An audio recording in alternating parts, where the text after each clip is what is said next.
I'm sure I'll cut that out. It might take a little time for it to be removed. A little bit of name calling. But Jesus just referred to them as hypocrites. And so this person that's always posting divide and conquer stuff, and he never did this for a lit. This isn't his job. This is just his chosen stance. And he's certainly old enough to be my dad. And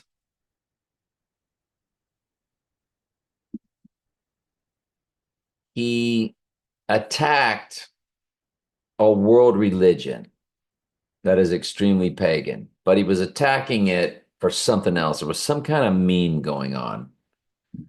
But that pagan world religion that gave us the pagan Christmas and the pagan Easter, they were all upset in the comments. So I knew whatever meme that was posted, because his political persuasion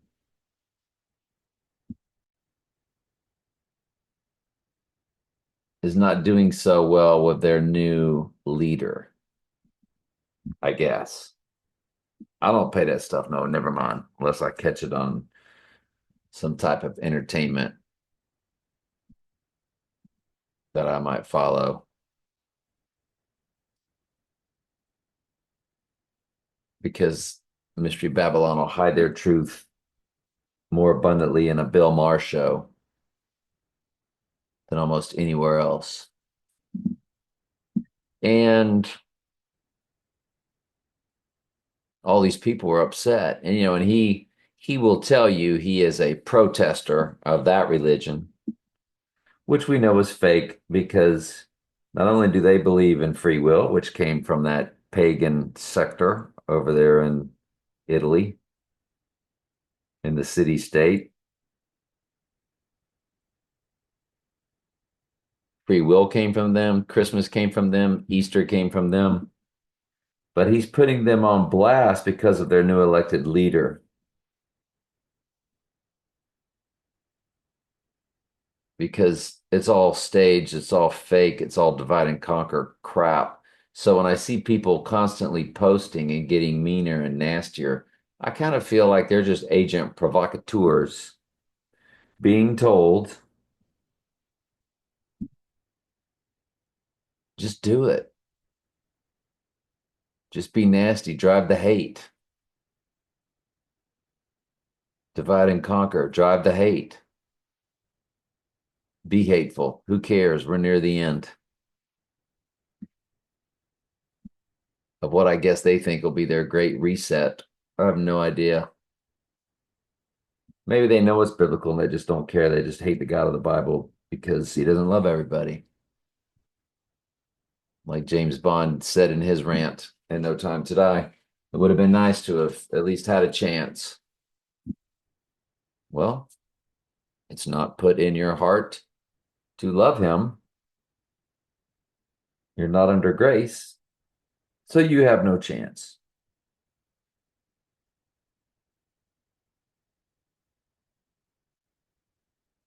There's no free will in the matter, and that's what they hate.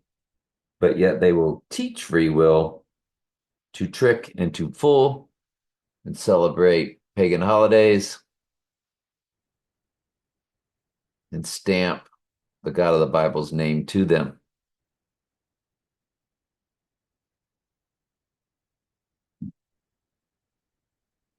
And I went on this person's post on Facebook and I said, "Do you celebrate this holiday?" Question mark. "Do you celebrate this other holiday?" Question mark.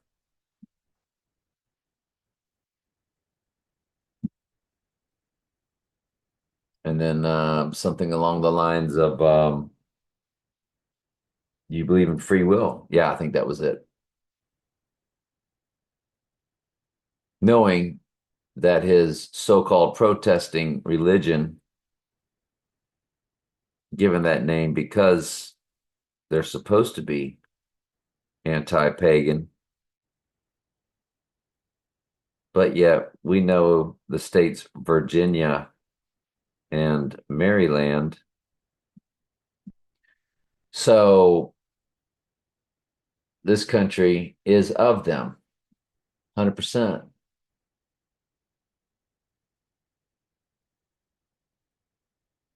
Nobody came on, said a word, not on either side,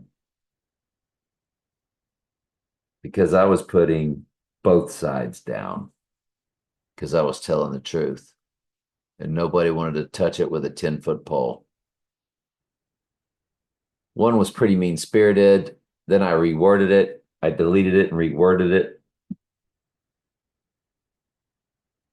And just feeling the strife, which is a sin, I repented and blocked them. Removed my second post and blocked them.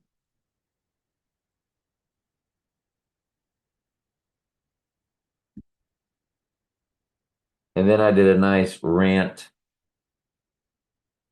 on my own page just against this whole divide and conquer paradigm in general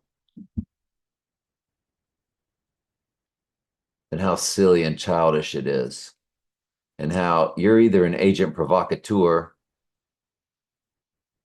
doing it on purpose just to provoke,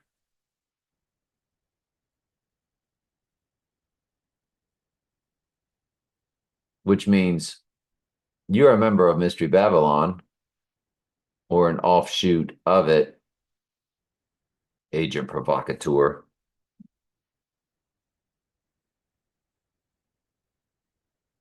or you just full of demons and you just been spiritually handed over to believing that all this stuff out there in the divide and conquer world is all real and that it's organic.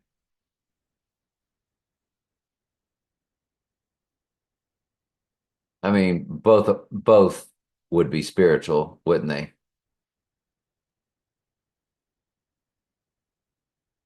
Of Satan, of Lucifer.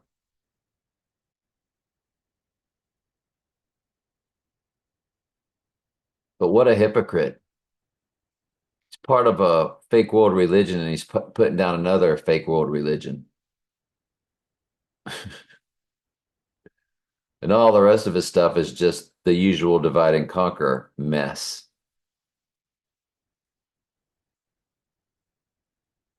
Because he loves the current man in charge. It just seems so fake to me.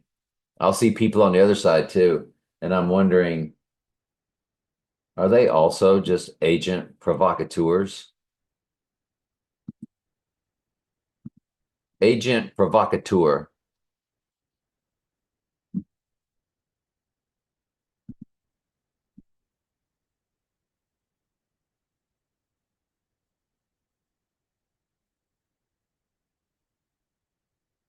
A person who induces others to be violent or commit an illegal act in order to incriminate them or discredit a cause.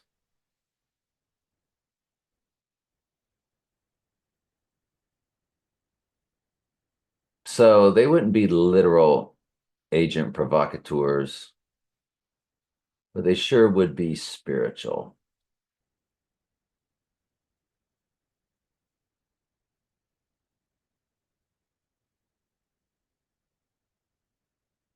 So not there in the literal sense.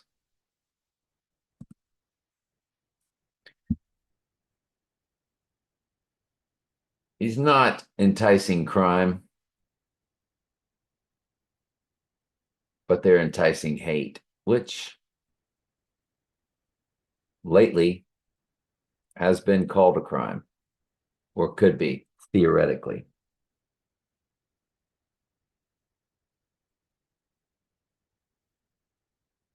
So I just wanted to call out how people are either spiritually handed over, they just have demons running through them, and they just believe all this stuff is real, and they've chosen a side really strongly. Again, they've been handed over to it, or they're just agents for Mystery Babylon, perhaps hidden card-carrying members,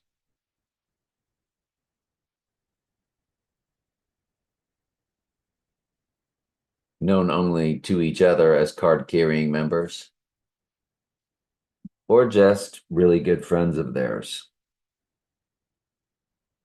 and just trying to be in good with them. Either way, are they doing it for protection? Because they're not getting paid for it.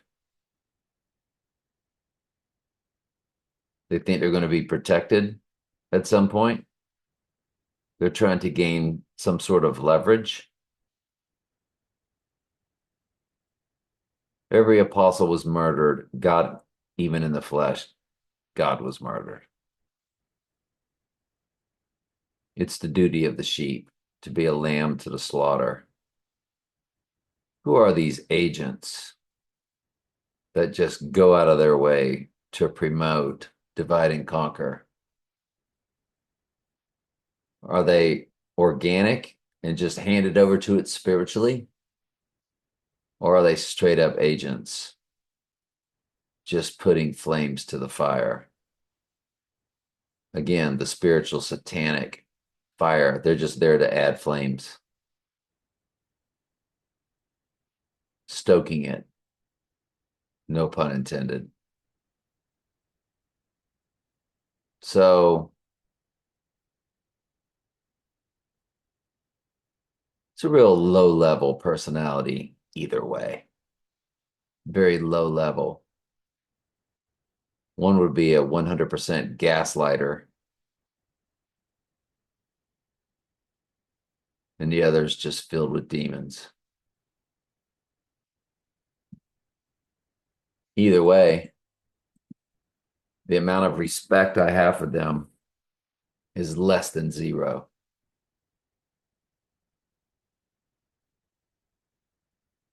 Because I'm just over it. Just over it.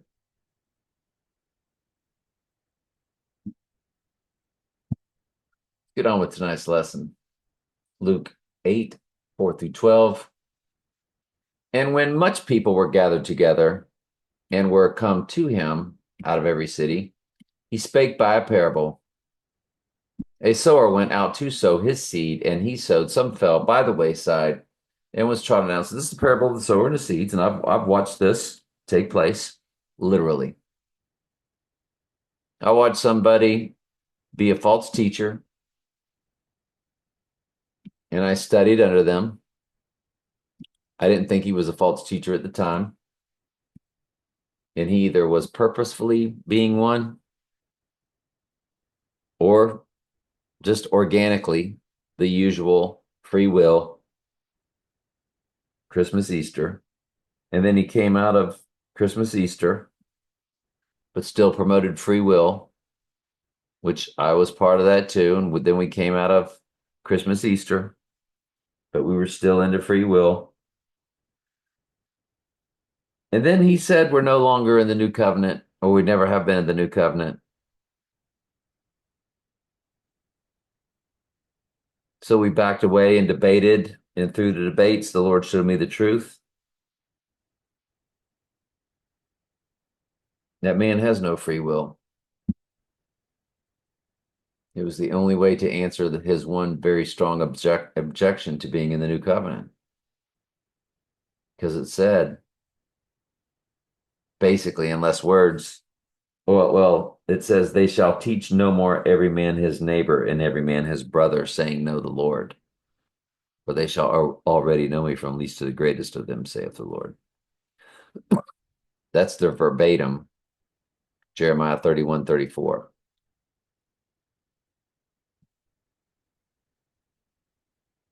Man doesn't teach man to know the Lord, the Holy Spirit does. That's your only answer to that. And then all throughout the New Testament, there it is. Like John 6:44, John 6:65. There it is. Whoop, there it is. 100%.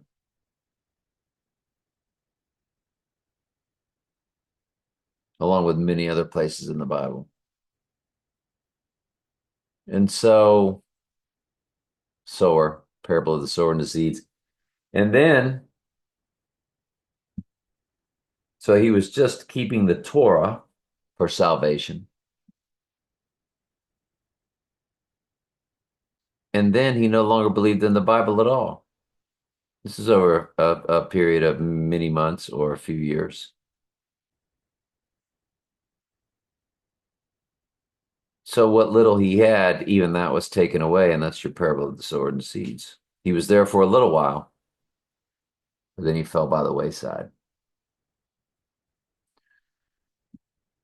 So let's get on with it. The sower went out to sow his seed, and he sowed, and some fell by the wayside, and it was trodden down, and the fowls of the air devoured it, and some fell upon a rock, and as soon as it sprung up, it withered away because it lacked moisture. And by the way, after this, there's no explanation, and then comes the explanation,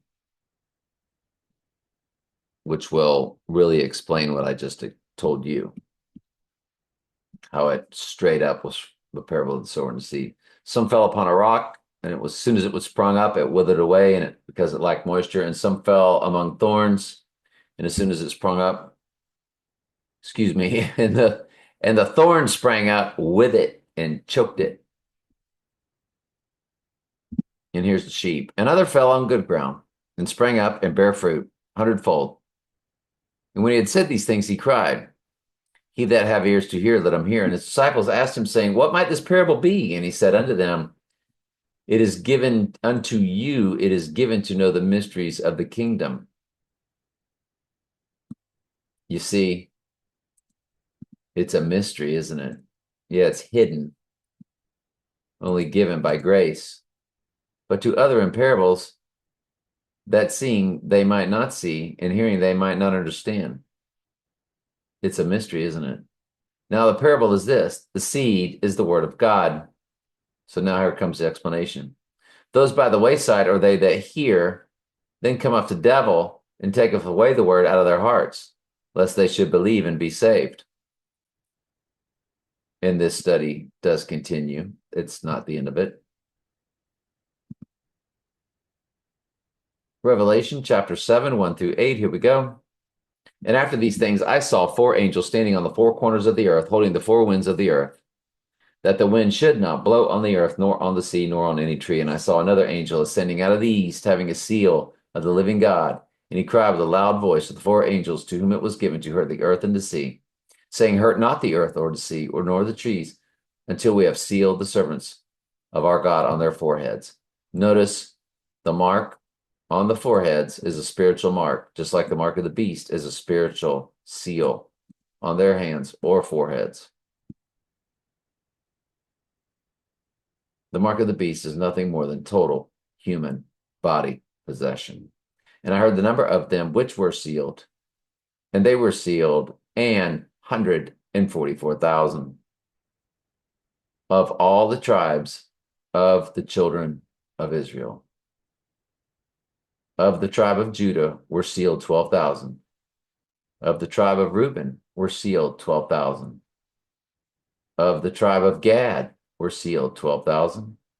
Same with Asher, Naphtali, Manasseh, Simeon, Levi, Issachar, Zabulon, Benjamin. I don't know if that was all of it. So good Lord willing, we will get to both studies tomorrow. I'm glad you're here. I love you very much. Ask questions anytime. That's what I'm here for.